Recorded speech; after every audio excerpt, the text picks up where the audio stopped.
my channel, The Fancy Hat Lady Reads. I'm wearing one of my fancy booktube hats, and today I am doing my anticipated sci-fi and fantasy releases video for the second half of 2023, July through December. This is a pretty hefty list. I think I've got 19 books on here. 2 disclaimers that go in front of every anticipated releases video I do. Number 1, all of the publication information in this video is subject to change at any time for any reason. And 2, I make no promises to read or review any of the books mentioned in this video. This is a list that is filtered through the lens of my personal taste, what has caught my attention as something I might want to read, but ultimately it is meant as a resource for you, dear viewer, to hopefully find something new that you might not have known was coming out in the next 6 months to get excited about. So starting this list off strong right away with a sequel to a book I've not yet read. On July 10th is Claws and Contrivances by Stephanie Burgis. This is the second book in her self-published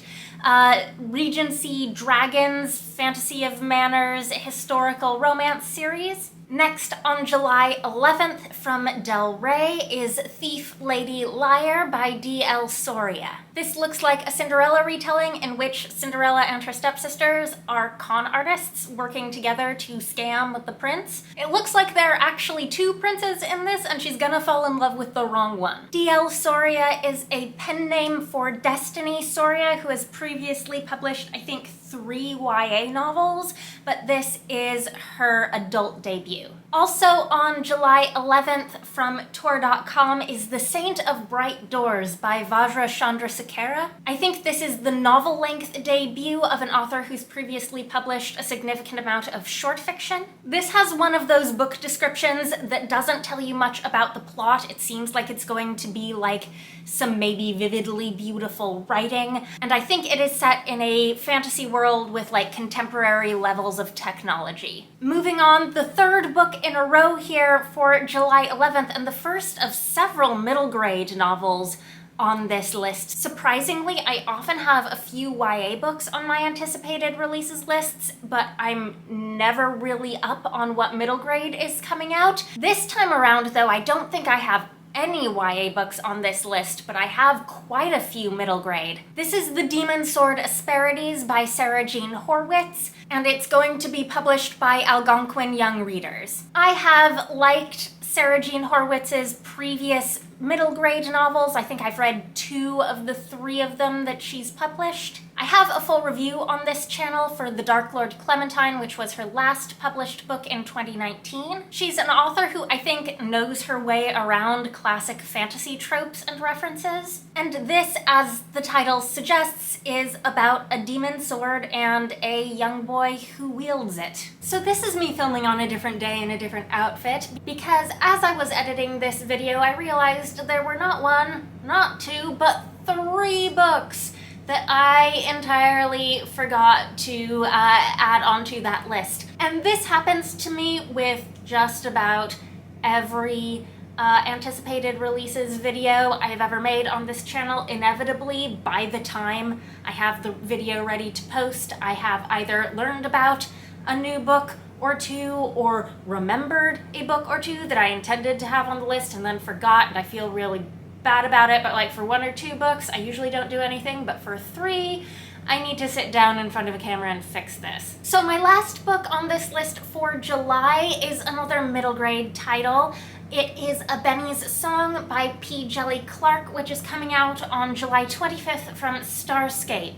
P. Djèlí Clark is an author of adult fantasy and alternate history fiction that I have really enjoyed, so I'm very excited for his middle grade debut. This is supposed to be the first in a series that is inspired by West African and African diaspora mythology and folklore. Skipping ahead to August 15th is Thornhedge by T. Kingfisher. This is her 2nd fairy tale novel to be published by Tor Books. The first was obviously Nettle and Bone, which I loved and was very popular. The title indicates that this is a Sleeping Beauty thing of some sort, though how much of a retelling it is, I don't really know. Regardless, I have pre-ordered it. I will read it the moment it arrives. The second book I have for August 15th is one of Solaris's satellite novellas that just got its very beautiful shiny cover reveal, and this is A Theory of Haunting by Sarah Monette. Sarah Monette is the author who has more recently been publishing as Catherine Addison. I believe that this novella follows a character that she's written short fiction about before. I've not read any of that short fiction, but I think this is meant to be a standalone that you can go into without prior knowledge. I think the story collection The Bone Key is the book that collects those stories about this character. And this is supposed to be a 19th century haunted house mystery story. And then my second book for August is one that has previously appeared on another of my anticipated releases lists, but did get pushed back, and that is The Water Outlaws by S.L. Huang. This is a retelling of Water Margin, which is a Chinese classic of martial arts literature. It is still published by Tor.com, and it still has the most gorgeous cover. Moving on to September 5th, this is another middle grade novel. This is The Dark Lord's Daughter by Patricia C. Wrede.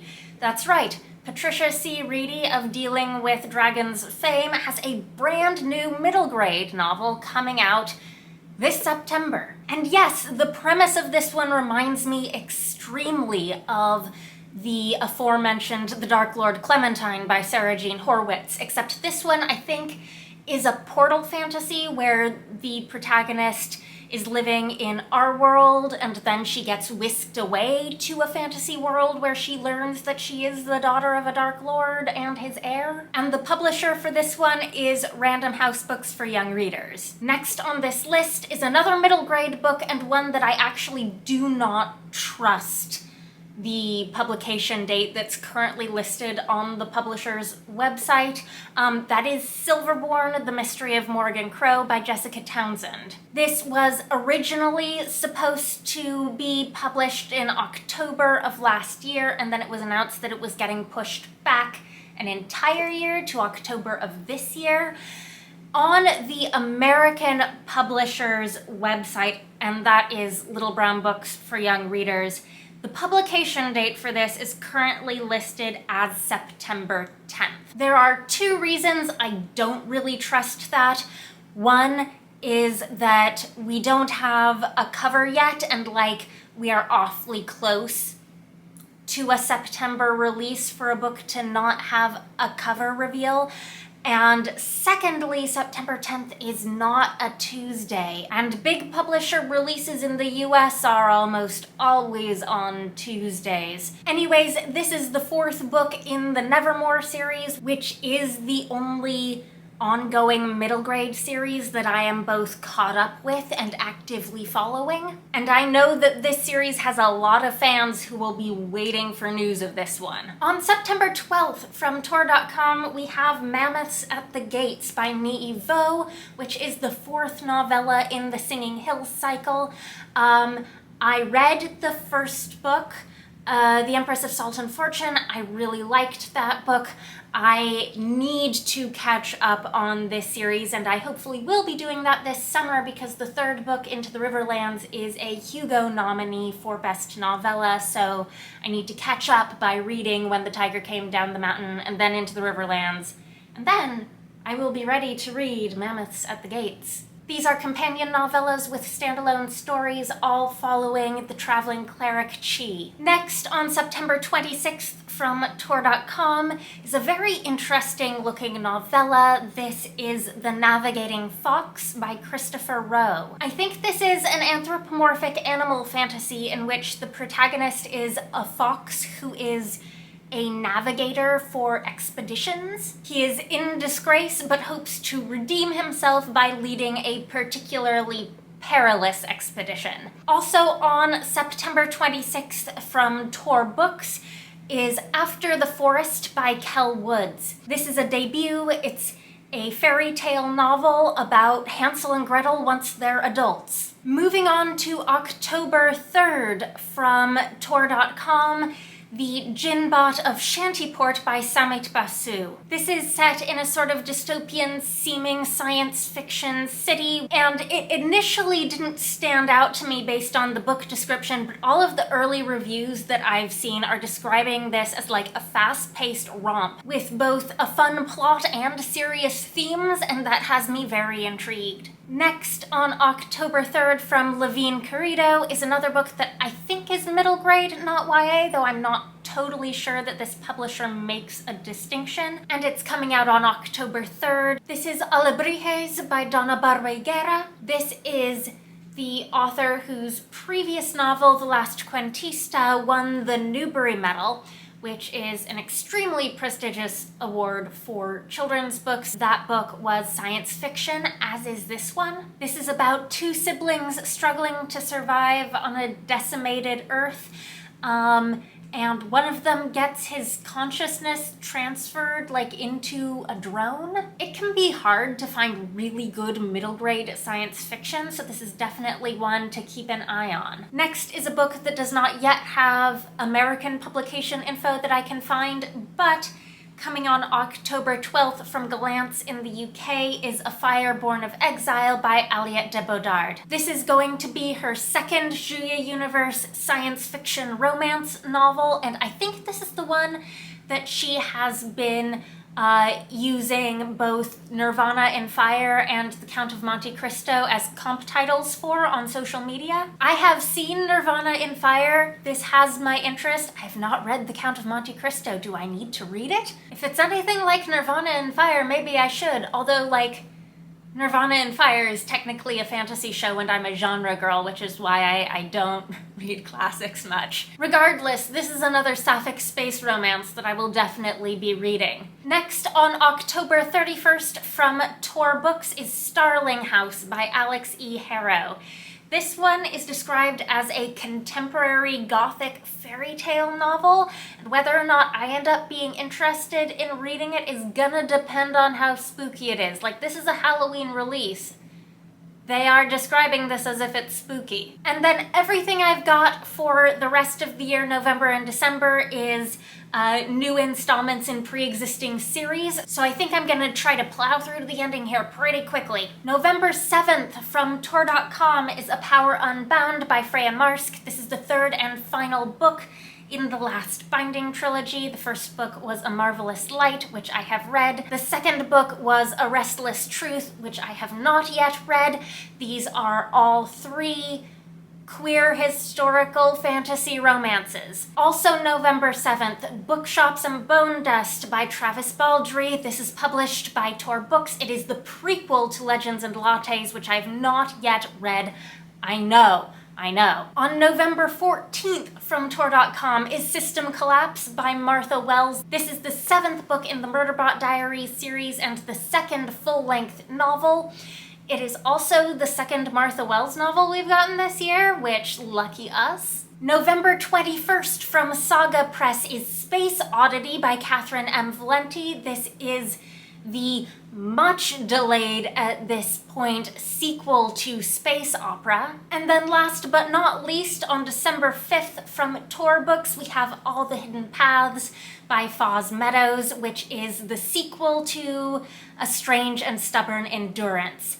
The title of this series right now is the Tithanai Chronicles. That's the fictional name of the country that it's set in, and I don't know if I'm pronouncing it right. I also don't know if this is going to be finished as a duology or if this is going to be a longer series. And then now that we've reached the end, I do want to give a special publisher shout out to Neon Hemlock Press because they have a roster of novellas coming out in the second half of this year that don't have exact publication dates, and so they technically don't qualify for my list because I list things by publication date, and I'm pretty strict with myself that if it doesn't have an actual date from the publisher, it doesn't make my list. But that is unfair to small presses, so I'm just going to link the books page for Neon Hemlock in the description down below, and you can check out their books that they currently have for pre-order that are coming out in the second half of this year. Anyhow, that is it. That is my anticipated releases for the second half of 2023. If you are also looking forward to any of these books, let me know down in the comments. If you have other books that you are personally very hyped about, I would love to hear that as well. Anyhow, I hope you're having a very nice day. That is all. Bye for now.